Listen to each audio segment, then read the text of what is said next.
Mira, primero que nada creo que hay que agradecerle al INE que haya puesto al tema de migración como un tema central dentro de la discusión de este segundo debate, porque de lo contrario creo que no veríamos muchas propuestas de los candidatos. Entonces esto los obliga a hablar de un tema que es urgente desde hace muchos años, pero que desgraciadamente se ha hecho visible únicamente o más bien a partir del racismo y la xenofobia del presidente Donald Trump. Eso es lo que ha hecho visible un tema que ya es una realidad desde hace muchos años a nivel internacional, pero particularmente con México. Entonces, creo que lo primero es poner eso sobre la mesa. Después, lo que esperaríamos en este debate, y tras haber leído las plataformas de todos los candidatos en el tema migrante,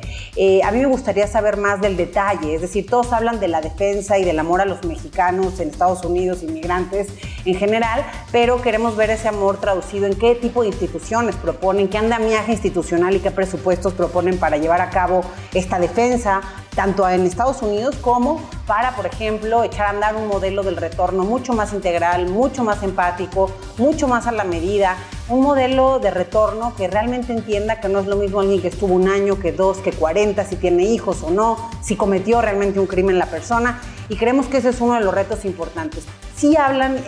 tanto Morena como el candidato del Frente, hablan de un modelo del retorno y tocan algunos puntos. Sin embargo, creo que falta profundizar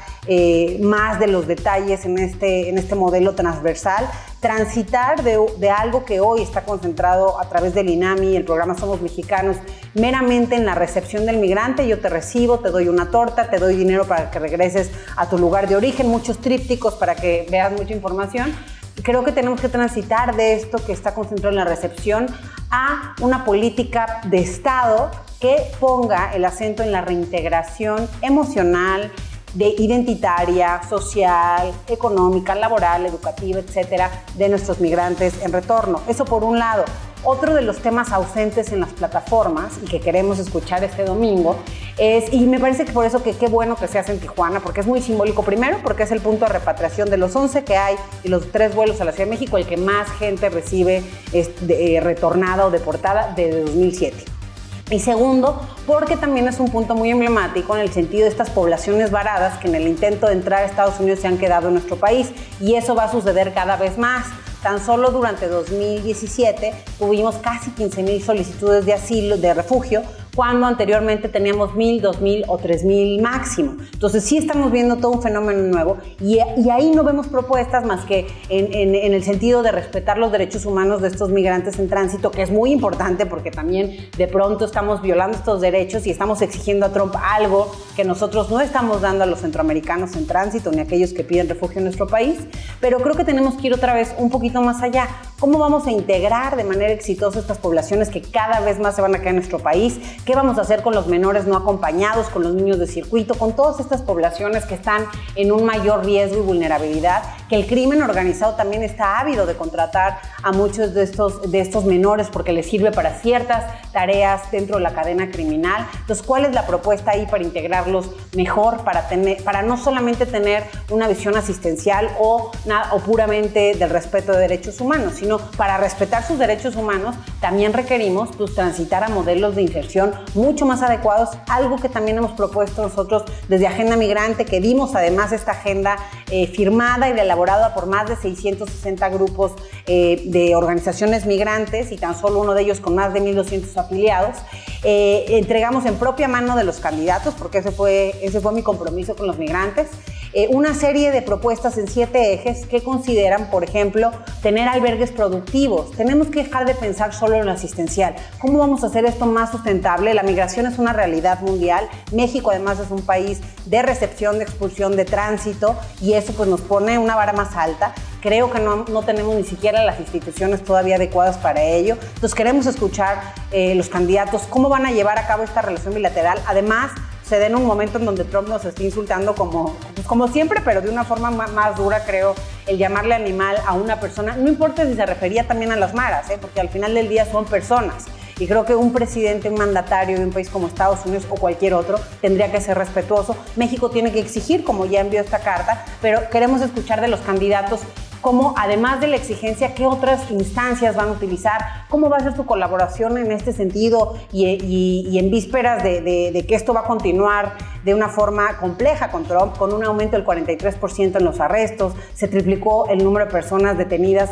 sin perfil o sin récord criminal, con todas estas nuevas medidas que ahora el que reingrese tiene 3 años de prisión cuando antes eran 6 meses, con todas estas medidas en donde se criminaliza a los padres de los menores no acompañados que lleguen a Estados Unidos, con las nuevas medidas de 10,000 agentes más de la ICE, 5,000 más de patrulla fronteriza, 18 jueces más migratorios para poder acelerar los procesos de deportación, con las nuevas evaluaciones que se le hacen a los jueces de estas 56 cortes para que puedan otra vez cerrar casos de manera más expedita, porque hay 690,000 casos pendientes. Entonces, todas estas cosas o todas estas medidas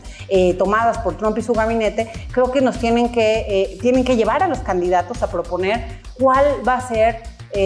la visión de esta relación bilateral, cómo vamos a hacer que las prioridades de México también se vean en esta relación. Si hoy nosotros preguntamos a cualquier persona cuál es la prioridad de Trump con respecto a nuestro país, creo que todos podemos contestar, pero si preguntamos cuál es la prioridad de México con respecto a Estados Unidos, la tenemos más compleja y más dispersa. Entonces es muy importante que las prioridades de nuestro país queden más claras.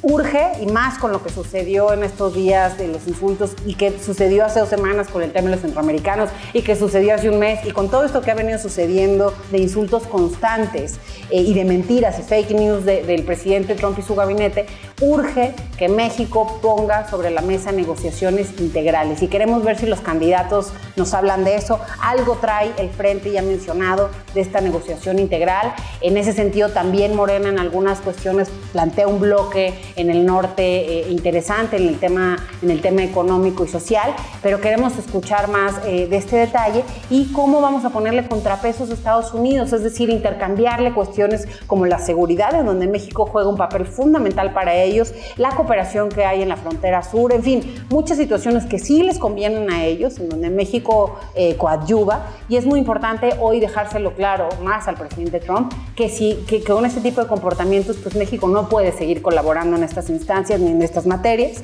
y exigirle un mejor trato a nuestros migrantes, porque la realidad es que hoy hay mucha incertidumbre por allá. Sí están sucediendo cosas, se están haciendo detenciones en donde antes no se estilaba. En realidad, antes podíamos más o menos, aunque Obama le quedó a deber mucho a la comunidad y nos deportó a más de 3 millones de personas, podíamos entender el perfil del deportado de alguna forma, un caso u otro. El abogado podía identificar mejor cuál iba a ser el camino. Hoy todo eso cada vez se ve más disperso, cada vez el solo hecho de ser migrante indocumentado ya es un gran riesgo para ser deportado.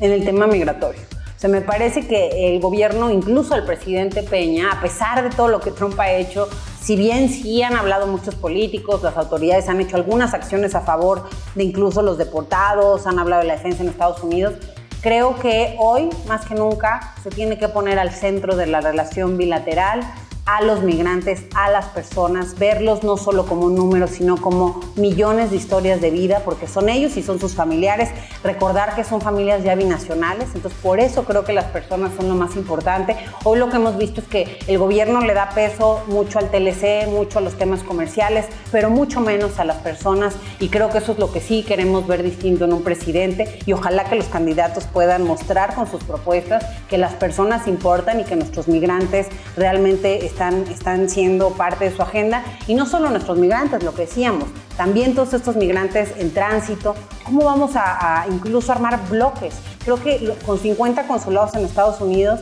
los centroamericanos tienen mucho menos consulados. Ahí México podría tomar un liderazgo importante, ir en bloque en esta defensa de los derechos humanos, porque está violando los derechos humanos de todos. Y asimismo, creo que es momento, y que eso es otra de las cosas que queremos escuchar, es cómo vamos a México a diversificar un poquito nuestra relación con el mundo. Estados Unidos va a seguir sin duda siendo una de las relaciones o la relación más importante, porque otra vez compartimos personas y eso pues es muy difícil de borrar. Pero, y además una frontera enorme y muchos temas comerciales, pero creo que también es muy importante que México retome y refuerce y rehaga un liderazgo hacia Centroamérica y América del Sur que también creo que se ha perdido, y ahí deberíamos de tener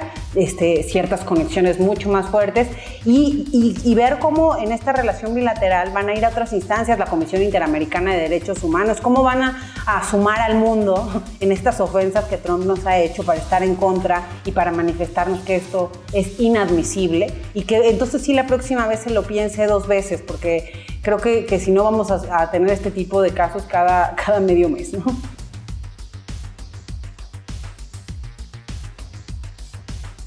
De las plataformas que tienen hoy subidas los partidos, te diría que la plataforma de Morena, por ejemplo, plantea algo interesante, que es una reorganización y reestructura del Instituto Nacional de Migración, hacer una gran coordinación transversal para el tema migratorio, poner atención en los recursos humanos también y su capacitación para evitar la corrupción, que además es una realidad hoy y que les sucede a nuestros migrantes cuando vienen hasta de visita. Entre los malos y los buenos, pues llegan sin nada. Entonces sí es muy importante esa reestructura con una visión mucho más humanitaria. Entonces en ese sentido creo que tiene una buena propuesta. En el caso también del Frente, me parece que tiene algunas propuestas muy interesantes en la negociación bilateral, en la relación comercial a la par de otros temas como estos temas sociales y migratorios, que también puede ser de importancia. En el caso del PRI tiene unas cosas con una visión un poco más genérica, aunque bueno, pues siendo el PRI el partido que está hoy en el gobierno y viendo cómo nos ha ido, creo que seguimos confiando en que el amigo del yerno va a ayudar en algo, en fin, y creo que la realidad también nos ha puesto de frente que hay que ir un poquito más allá y que hay que tener muy bien el presidente Peña el discurso que dio el último, ¿no? Tras otra de los insultos de Trump, pero creo que ese discurso lo hubiéramos esperado el día que invitaron a Trump, que no lo debieron haber invitado, pero creo que ahí es donde correspondía ese discurso, y bueno, haberlo hecho tardío también tiene sus consecuencias, pero bueno, creo que al menos hay que reconocer eso, pero queda un poco debilitado por su partido por cómo nos ha ido, ¿no?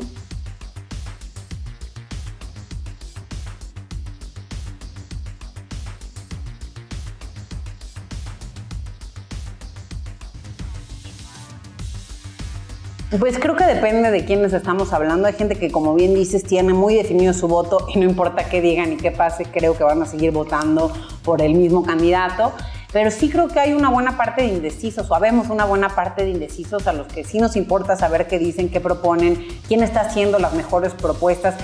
a mí algo que me importa mucho y creo que a muchos mexicanos es algo que estamos interesados de saber, es realmente cómo van a ver el tema de una forma más empática, especialmente en este tema migratorio y en las políticas públicas en general que proponen los candidatos, cómo de verdad va a ser cercano de los ciudadanos y cómo vamos a ver una política más de tierra, porque estamos cansados de estas políticas hechas en un escritorio sin ver a la gente, sin estar cercano del fenómeno, y creo que este es un tema ejemplar en donde pues a mí me va a ganar el que pueda explicarme eso de una mejor manera, y creo que a muchos de los electores, claro, con propuestas sólidas, no cuestiones como las que también vimos en el debate pasado de cortar manos o cosas que no tienen ninguna lógica, pero que realmente, además de ser cuestiones lógicas, de propuestas serias de política pública, que se vea esa conexión con la ciudadanía, con los migrantes en este caso, esa apertura a sumarlos a los migrantes, no solamente como el objeto de la política pública y una política de Estado, que es lo que urge, sino como el actor principal dentro de esta política de Estado.